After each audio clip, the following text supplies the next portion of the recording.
Olá, seja bem-vindo ao Linha de Frente, o espaço do Grupo Aratu para a gente tratar de temas relevantes para a Bahia, temas que vão para a política, vão para o turismo, para os negócios, para a economia.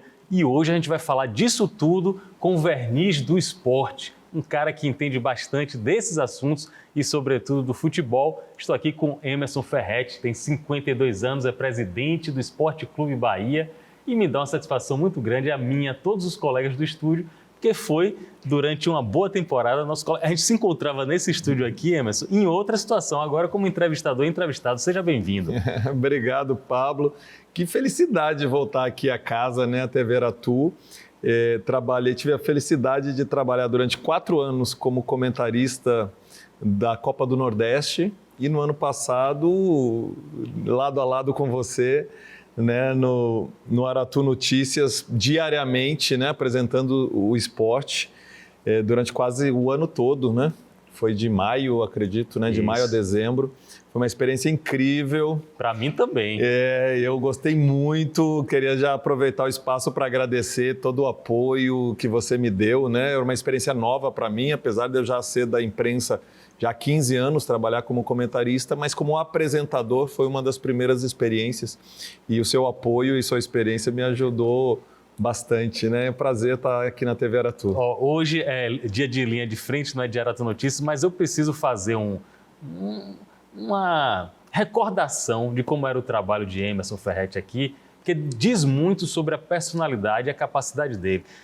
Desde o começo da participação dele no Aratu Notícias, e meus colegas que estão aqui, Ademir, Zé Mário, vão confirmar, Emerson é extremamente dedicado, muito dedicado mesmo, talvez dos profissionais de comunicação que eu tenha visto o mais dedicado, comprometido e responsável com o serviço. Ele ficava treinando realmente até chegar no nível que ele considerava próximo à perfeição. Eu estou falando isso, Emerson, porque isso remete muito ao seu estilo de trabalho, à sua disciplina de jogador e que eu acho que você também leva para a sua carreira de dirigente. Tem um pouco uma coisa a ver com a outra, não é, Emerson? Já começa pelo signo, né? Virginiano, perfeccionista. E eu aprendi desde pequeno. Eu entrei no futebol com 8 anos e aprendi que precisava se dedicar ao trabalho, aos treinamentos, para ter resultado, né? Então, eu nunca acreditei no talento por si só, puramente, né? Lógico que o talento é importante, mas precisa haver treinamento, precisa haver um estudo, né? Um aprimoramento desse talento para que as coisas saiam da melhor maneira possível. Então, desde sempre, como goleiro, eu sempre fui muito exigente comigo mesmo, às vezes, e muitas vezes até... Em excesso? Em excesso, exagerado, né? Me cobrava demais uma perfeição que não existe, né? Não existe na nossa vida, de ser humano, não existe na vida de goleiro. A falha com o goleiro é muito cruel, né? Porque você faz 89 minutos impecáveis e aquele 1 minuto leva por água abaixo. E normalmente não tem ninguém para salvar, né? Quando o goleiro falha, né? O resultado de uma falha do goleiro quase sempre é fatal. Fatal, é gol, e é gol às vezes que decide a partida contrariamente, né? De uma forma negativa. Então, eu me cobrava demais essa perfeição, né? E buscava isso nos treinamentos e acreditava que eu poderia chegar perto disso se eu fizesse isso nos treinamentos, né? Então, isso eu acabei trazendo para o restante das minhas atividades pós-carreira de atleta, né? Eu não acredito em chegar aqui e simplesmente abrir a boca e sair falando, precisa ter um estudo do que vai falar, enfim...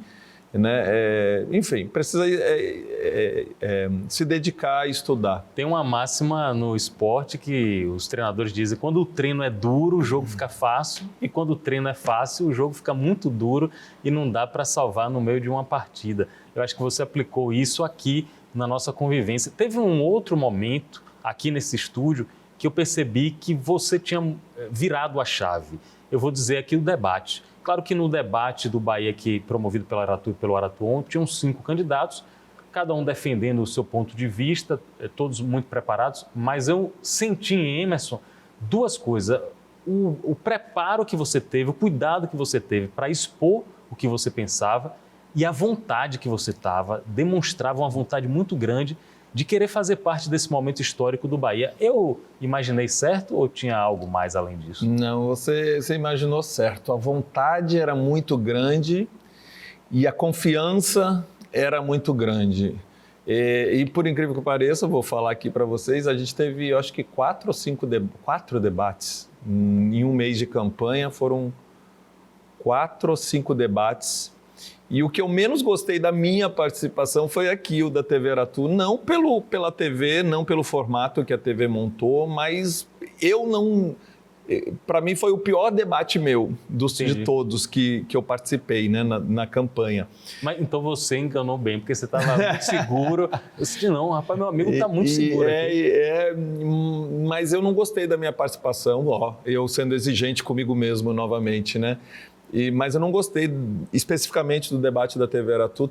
Tiveram outros debates que eu achei que minha participação foi melhor. Mas eu entendo o processo também. Ali na campanha também eu passei por muitas situações novas na minha vida. Foi duro enfrentar uma campanha assim, sendo criticado às vezes? Sim. Foi a primeira vez que eu participei de uma campanha desse tipo, porque quando eu fui presidente do Ipiranga não teve essa campanha. Aliás, eu fui aclamado, eu fui o candidato único, até porque o Ipiranga estava numa situação que precisava de alguém para salvar o clube e eu fui eleito para isso. E agora, pelo tamanho do Bahia, pelos interesses todos envolvidos, né, foram 5 candidatos e a campanha foi porque acabam mexendo em muitas coisas sobre sua vida, e distorcem situações para lhe atacar, e às vezes os ataques são gratuitos. Isso machuca muito, né? E foi uma situação que eu nunca tinha passado. Então tiveram muitas novidades em 30 dias. Eu fiquei muito feliz porque eu aprendi muita coisa também durante a campanha, né? E consegui passar. Eu estava muito confiante que ia vencer, né? Que era o momento, não é nenhuma prepotência, mas que assim... Era o momento, estava favorável para mim, né? E se confirmou, graças a Deus, porque a vontade de voltar ao Bahia e de ajudar o Bahia e de trabalhar pelo Bahia era muito grande. Então vamos falar sobre isso, sobre essa nova fase desde 18 de dezembro, que você assumiu o cargo de presidente do Esporte Clube Bahia, e já são praticamente 2 meses, um pouco mais de 2 meses. Eu queria saber como é que está, em que ponto você recebeu essa missão e como é que está agora, depois desse início de gestão? Vamos lá, a gente tomou posse dia 18 de dezembro. Um primeiro momento foi entender principalmente o tamanho que o clube ficou após o closing, né, que foi o fechamento do negócio com o Grupo City, em que foi definitivamente criada a SAF e passado todos os ativos do futebol para o Grupo City. A gestão passada do Bahia, né, faltavam alguns meses só, não iniciou nenhum projeto, então a gente começou o clube praticamente do zero. E entendendo num primeiro momento o tamanho que tinha ficado, já que não era mais dono do futebol, né?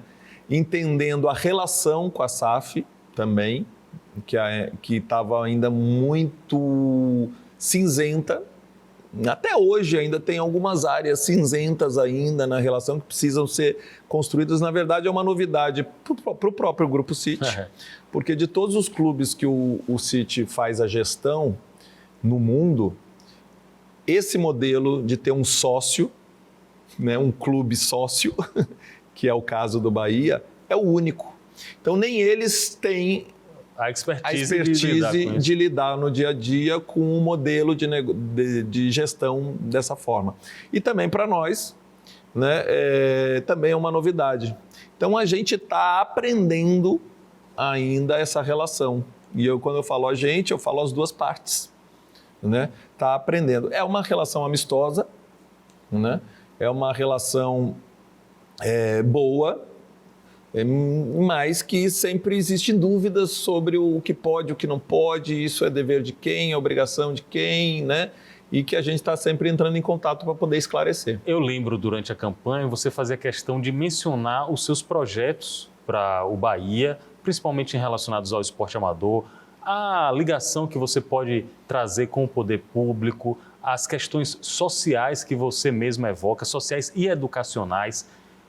Dá um panorama geral do que é que você pretende agora em 2024, depois de arrumar a casa. Pronto, como eu falei, o primeiro momento de entendimento, inclusive financeiro, né, da situação financeira do clube, né, do tamanho do clube, da relação com a SAF, e também de cumprimento de algumas obrigações estatutárias que o Estatuto do Bahia exige nesse primeiro momento, nos primeiros 2, 3 meses, e que a gente precisa cumprir, né? Então, isso também nos tomou muito tempo, né? Paralelo a isso, a gente conseguiu sim dar início, pelo menos nas primeiras conversas, dos nossos projetos que a gente anunciou na campanha, né? E a gente trabalha aí com 5 linhas de atuação, né? Que é o projeto do Bahia Olímpico, que é inserir o Bahia no ambiente olímpico, criando modalidades, outras modalidades esportivas. E aí também podemos trazer, né, a criação do centro de treinamento olímpico do clube, né, que são projetos que já estão sendo elaborados, conversados, né, para serem materializados. Tem a fundação, a criação da Fundação Esquadrão, que é a fundação para poder potencializar o braço social, né, o trabalho social que o Bahia já faz há algum tempo. Então, a gente vai, através da fundação, potencializar isso, né, que também está sendo já estudado a criação legal da fundação. Levar o Casarão Tricolor, que é levar o Bahia para dentro do centro histórico, né, com atividades também culturais, sociais, né. O contrato com a SAF, que é a nossa obrigação, né, fiscalizar, cumprir, estar presente, né, que é um dever nosso, né, e uma obrigação. E também o nosso plano de sócios, né, porque no closing foi separado.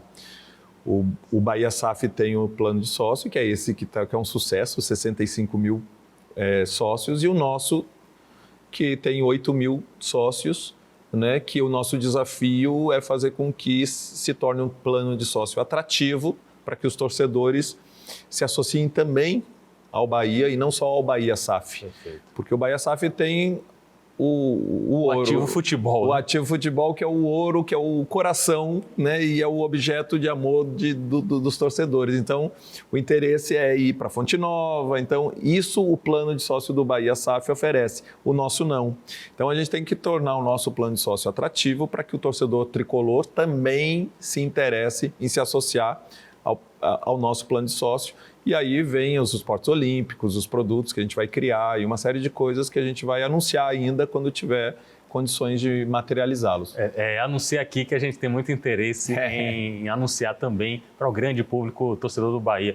Claro que futebol não está na sua alçada, você é presidente do Esporte Clube Bahia, mas não lida com futebol. Mas se o futebol vai bem, eu acredito que termina abrindo portas para os seus projetos, para as suas ideias. Então, mais do que nunca, você é também torcedor do futebol do Bahia, não é isso? Eu já era, né? Já era torcedor e agora, como presidente, mais do que nunca, a gente precisa que o futebol tenha sucesso dentro de campo. E isso a gente aprendeu lá atrás, pequenininho, né? O futebol, quando se ganha, está tudo certo. Quando se perde, está tudo errado. Então, para quem dirige um clube de futebol, né, quando a bola entra e o time ganha, a gente ganha alguns dias de paz. E quando a bola não entra, é pressão, muita pressão até o próximo jogo. E o futebol do Bahia indo bem dentro de campo facilita os nossos projetos que são fora futebol. E por quê? Porque quando o Bahia ganha, a torcida e a Bahia, podemos dizer assim, fica feliz. Está todo mundo feliz. E quando está todo mundo feliz, é mais fácil de tocar os projetos, né? É diferente de uma fase difícil, por exemplo, ano passado, quando estava praticamente naquele cai não cai para a segunda divisão, era uma situação em que os torcedores estavam bastante chateados e isso dificulta. Então, o futebol do Bahia indo bem facilita demais o andamento dos nossos projetos, sem dúvida nenhuma. Tem uma questão no futebol brasileiro, estou falando com o Emerson Ferretti, aqui na condição de ex-jogador, ídolo do Bahia, campeão, capitão das equipes campeãs do Bahia, principalmente na Copa do Nordeste, já levantou taça, é simbólico ter Emerson aqui. E também um comunicador, um analista do ambiente do futebol e da sociedade em geral. Tem uma questão que está muito emergente, que é a questão da violência praticada por torcedores. Eu lembro, na época do episódio que aconteceu com a delegação do Bahia, a gente estava junto, a gente chegou a comentar, e agora voltou a acontecer de uma maneira ainda mais feroz, selvagem, entre os torcedores do Sport contra jogadores do Fortaleza.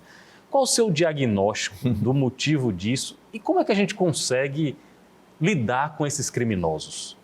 Olha, Pablo, eu vou te dizer que isso sempre aconteceu no futebol. Não é novidade, nem agora está acontecendo, não. Na minha época, lá nos anos 2000, nos anos 90, quando eu joguei, já existia tudo isso, né? Infelizmente, já existia, né? Isso sempre fez parte do futebol.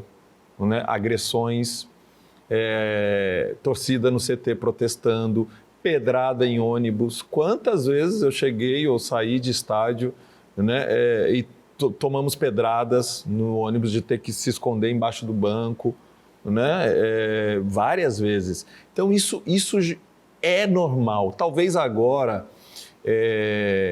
duas coisas, né? Primeiro, hoje todo mundo tem celular, todo mundo registra. Ficou mais fácil os registros, então situações que antes não apareciam estão aparecendo, porque cada um vira um repórter. Todo mundo é um repórter em potencial.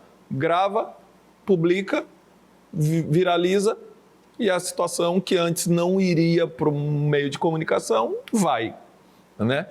Então parece que tem mais. Entendi. Agora, eu acho que o que piorou um pouquinho foi o ódio que está nessas ações, entendeu? Está exagerado. Eles sempre, quando há uma questão de violência, mesmo lá atrás, eu sempre achei que passa dos limites, mas parece que agora está muito mais, né? O episódio contra o próprio ônibus do Bahia, que foi a própria torcida do Bahia que fez, né? Não tem explicação, né? Não tem explicação. Então, isso parece que está um pouquinho mais. Eu não sei se é um reflexo de uma insatisfação social muito grande, né? De pessoas que têm limitações financeiras, enfim, frustrações e que acabam descarregando de outras formas, né? E o futebol é um local que acaba atraindo isso. Eu acho que o estádio de futebol é um momento de catarse para o bem e para o mal. Quando o time ganha, é uma festa linda, as pessoas extravasam de um jeito tão bacana, saem de lá leve, mas quando o time perde, é um momento de jogar o lixo todo para fora, né? Descarregar ali naqueles atletas, ou naquele treinador, ou na diretoria, tudo que está mal dentro das pessoas, né? Então, o estádio de futebol parece que é isso, né? 880. Uhum. Mas muitas pessoas extrapolam esse limite e vão para a agressão, né? E perdem a noção do quão perigoso é isso, né? Eu acho que para conter isso, só realmente punição. Acho que a Inglaterra teve um exemplo muito grande quando acabou com os hooligans, no momento que atuou de uma forma mais incisiva, né? Tirando essas pessoas do dia a dia do futebol, dos estádios, né? E isso precisa ser seguido aqui. E até porque, Emerson, é importante demais você falar isso e trazer o exemplo da Inglaterra. A Inglaterra, só para dizer uma das medidas, os agressores, os hooligans eram fichados e em momentos de jogos eles tinham que comparecer à delegacia talvez 1 hora antes, 2 horas antes, e só saíam bem depois do jogo. Era a maneira de tentar controlar e identificar quem eram esses marginais. Aqui, minha preocupação é, não reconhecendo o marginal, não reconhecendo o criminoso, a punição ir para o clube ou até mesmo para os próprios jogadores que já foram vítimas. Como é isso?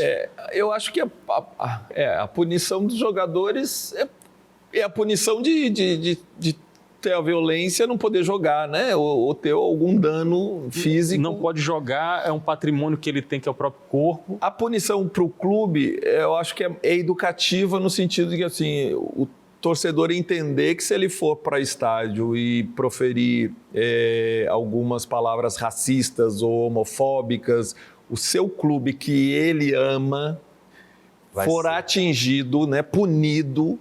E aí, por exemplo, pegar 5 jogos com portões fechados, aí o próprio torcedor que diz que ama o clube não vai poder ir no jogo do seu clube. Ele vai acabar zelando porque sabe que se ele fizer isso, o clube vai ser punido. Eu já vi no Barradão, eu já vi no estádio em Alagoinhas, torcedores indo atrás para entregar à polícia aqueles malfeitores. E eu tenho uma palavra que eu gosto muito, é respeito. Ninguém tem o direito de ofender o outro só porque torce para o time adversário ou porque está jogando contra o seu time. Ali são profissionais que estão defendendo a sua profissão, né? E se esses torcedores estivessem ali, estariam fazendo do mesmo jeito, né? Então ninguém tem esse direito e precisa respeitar os outros, né? Eu acho que é por aí esse combate. O clube precisa ser punido? Precisa. Já teve um avanço no passado no Regulamento Geral de Competições da CBF, que colocou em última instância, né, depois de multa, portões fechados, enfim, a última punição era a perda de pontos. Então, o torcedor, a partir do momento que acontecer isso com um clube de cantos racistas ou homofóbicos e o seu time perder pontos e por conta dessa punição ser rebaixado ou então deixar de ser campeão por conta dessa punição, eu acho que o torcedor vai acordar, né? Para que dentro do estádio não pode ser feito mais, porque vai ter punições graves. Seu time vai ser punido. Eu acho que é por aí, infelizmente, na dor, né? Para a educação, na dor. Se não vai no amor, vai ter que ser na dor. E para esses elementos que acabam passando dos limites, né, como foi o caso do Fortaleza, do Bahia, né, no episódio da bomba, aí é a polícia mesmo, os órgãos que são responsáveis precisam agir com rigor mesmo, punir, né? Até que se pare isso, né? Como exemplo, serve também como exemplo. Emerson Ferretti, de 52 anos, nosso convidado aqui no Linha de Frente, presidente do Esporte Clube Bahia, uma trajetória muito vitoriosa e longa como jogador de futebol, como dirigente também no Ipiranga e agora no Bahia. Eu estou torcendo para que também seja tão vitoriosa quanto.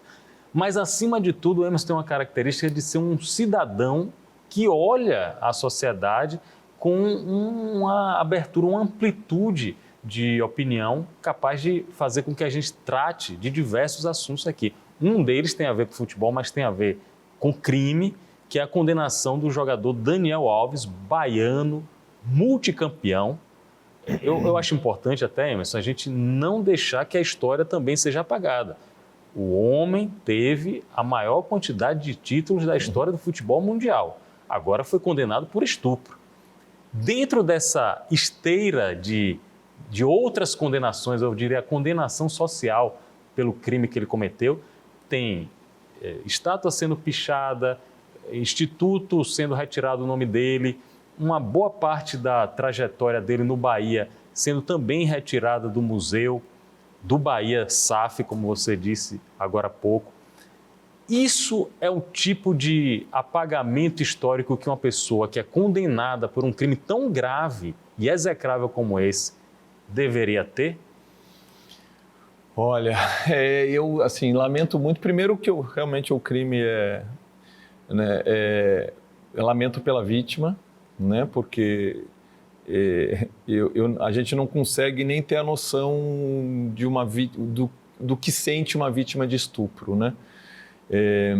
E lamento pelo Daniel, que uma atitude impensada de uma noite, de uma noitada, de uma boate, tenha posto no lixo tanta coisa linda que ele fez profissionalmente, né? Daniel é um amigo, a gente jogou juntos no Bahia, no início da carreira dele, né? Ele me chama, eu fui o primeiro Uber de luxo, quando não tinha carro, quando ele não tinha carro, ele pegava carona comigo para ir treinar no Fazendão, né? Porque ele morava distante, morava perto de mim e ele ia e voltava comigo. Então foi um amigo que eu fiz, que eu considero, né? E que teve uma carreira linda no futebol e que por uma atitude impensada, por um erro realmente, né? Porque foi comprovado, colocou tudo isso fora, na lata do lixo, né?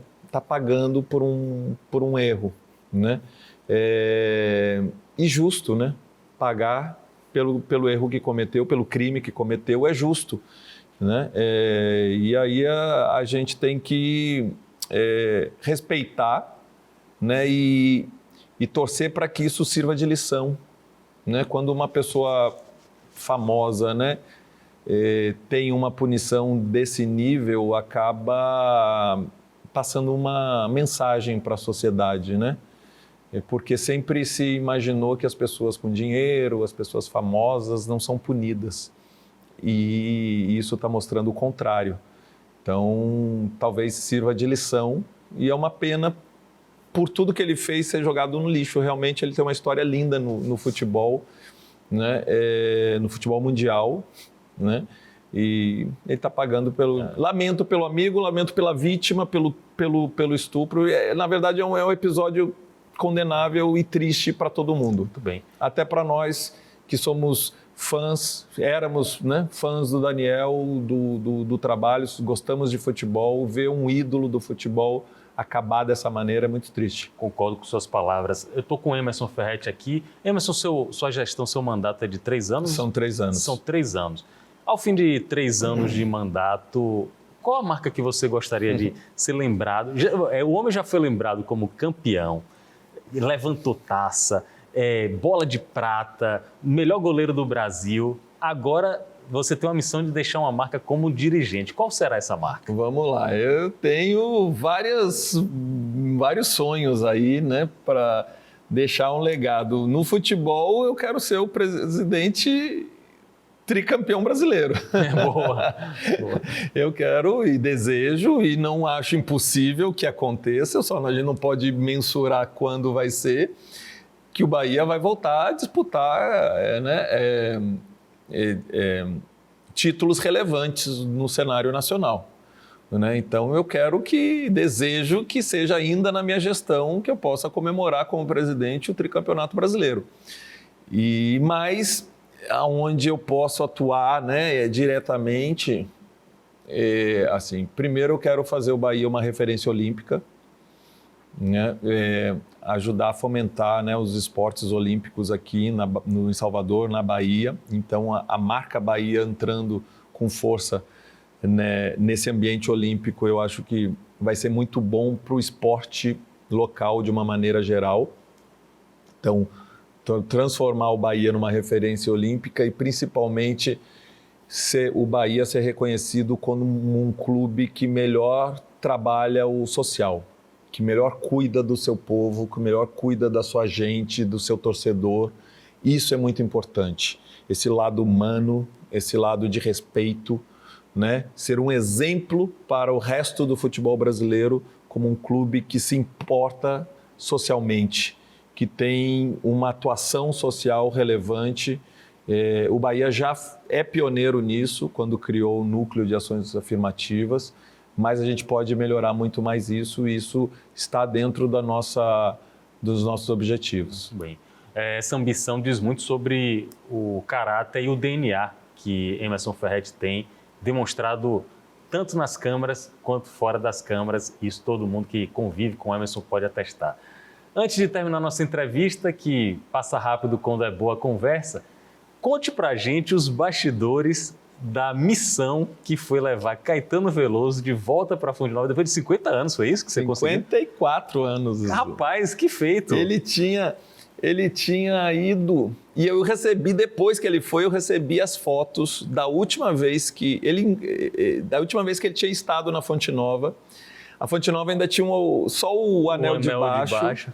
Foi num Bavi em que ele deu o pontapé inicial em 1969. Olha isso. Ele deu o pontapé inicial de um Bavi. Aí eu recebi as fotos desse jogo, desse momento, ele dando o pontapé, ele com os capitães de Bahia e Vitória.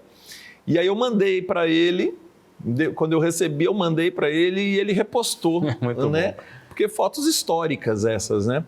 Na verdade, Caetano é um amigo de quase 30 anos que eu tenho, muito antes de ter vindo jogar pelo Bahia, né? Eu ainda era goleiro do Grêmio, e aí depois eu fui para o Rio jogar no Flamengo, lá a gente estreitou ainda mais a relação, né? A amizade, e desde sempre, depois eu vim para o Bahia, para o time que ele torce, ficou mais fácil ainda. Enfim, é uma amizade de quase 30 anos e eu passei o Réveillon na casa dele e fiz o convite, né? Gostaria muito que ele voltasse à Fonte Nova num jogo do Bahia. Falei com Paula também. Paula falou com Tom, com o filho deles que adora futebol. E aí eles gostaram da ideia, né? Mas confirmaram na hora lá? Não. Paula ficou ficou com muito medo de ir e o time perder e aí ficar com a fama de pé frio. Mick Jagger, né? De pé frio. Mas eles resolveram ir e para mim foi uma alegria muito grande, né? Porque realmente fazia 54 anos que Caetano não ia à Fonte Nova. Ele gostou muito, vibrou, curtiu o jogo e graças a Deus o Bahia ganhou do Sport, né? Por 2-1. E foi muito bom, acho que para o clube também, né? Ter uma celebridade do tamanho de Caetano Veloso assistindo um jogo, né? Torcedor do clube. Eu acho que isso pode ser feito mais vezes, né? O Bahia é um clube que atrai, que cria paixões nas pessoas, e inclusive em celebridades, né? Que são torcedoras do clube. Então essas pessoas precisam se aproximar do clube e eu acho que futebol e música também sempre tiveram ligados, né? É verdade. Quanto o futebol já foi cantado e num jogo de futebol o quanto de música tem, né? A torcida canta, torcida organizada, tem o hino dos clubes, do país, enfim, tem música inserida dentro do contexto o tempo todo, né? E eu acho que futebol e música precisam se aproximar mais e eu acho que com essa ida de Caetano eu ajudei um pouquinho a aproximar. Com certeza, e com certeza não foi só a paixão pelo Bahia, é também o respeito que ele tem por você, pelo seu trabalho, a aproximação e a confiança para ele poder ir com você e com sua equipe lá para Fonte Nova. Parabéns. Ele me apoiou na campanha, né? Gravou um vídeo de apoio, eu fiquei muito feliz, né? Um apoio desses é um peso, né? Então é isso, eu acho que é uma amizade cultivada, eu tenho muito orgulho, né, de poder privar, né, da intimidade de Caetano e Paula, né, porque eles são referências no nosso país. Muito bem. Antes de terminar aqui com Emerson Ferretti, eu queria que você mandasse um recado para os sócios do Bahia que votaram em você e que também não votaram em você. Aliás, vamos ampliar um recado para qualquer baiano, amante do futebol, amante da cultura, porque o Bahia faz parte, é um patrimônio do nosso estado, Emerson. Pois é, a nossa ideia à frente do Bahia é justamente, enfim, fazer o Bahia crescer, né, de várias formas, para além do futebol. Acho que o futebol a gente está com um parceiro maravilhoso, que é o Grupo City, e que vai crescer muito. Então a gente precisa expandir a marca Bahia, e a marca Bahia é a cara da Bahia, né? Com todo respeito aos outros clubes. Mas o Bahia simboliza muito o que é o baiano, o que é o estado da Bahia. E o trabalho é nesse sentido, né? Sempre tentando respeitar todo mundo, sempre unindo as pessoas com um lado humano, mas é esse o objetivo, né? Eu queria agradecer a quem votou, né? Efetivamente votou, mas também quem não votou também, mas que torceu, né? Por mim. Né? Eu sou o primeiro ex-atleta do clube na presidência, então mais furando aí uma bolha, né? Quebrando aí um paradigma, e eu estou muito feliz de estar hoje, né? Onde estou, trabalhando pelo Bahia, né, é uma coisa que me dá muito orgulho, né, uma situação que me dá muito orgulho. Então, que a gente possa daqui a 3 anos olhar para trás e dizer assim, poxa, que orgulho de tudo que eu pude fazer novamente, né, porque eu já tive uma história dentro de campo, me orgulho muito de estar no Museu do Bahia, peças minhas, estar no Museu do Bahia, portanto, eu estou na história do clube como atleta, quero muito estar na história do clube também como presidente. Muito bem. Conhecendo a determinação, a disciplina e, sobretudo, a inteligência, o esforço que ele tem, com certeza a missão será cumprida daqui a 3 anos. Conversamos com Emerson Ferretti aqui no Linha de Frente. Agradeço a vocês pela companhia. Até o próximo encontro.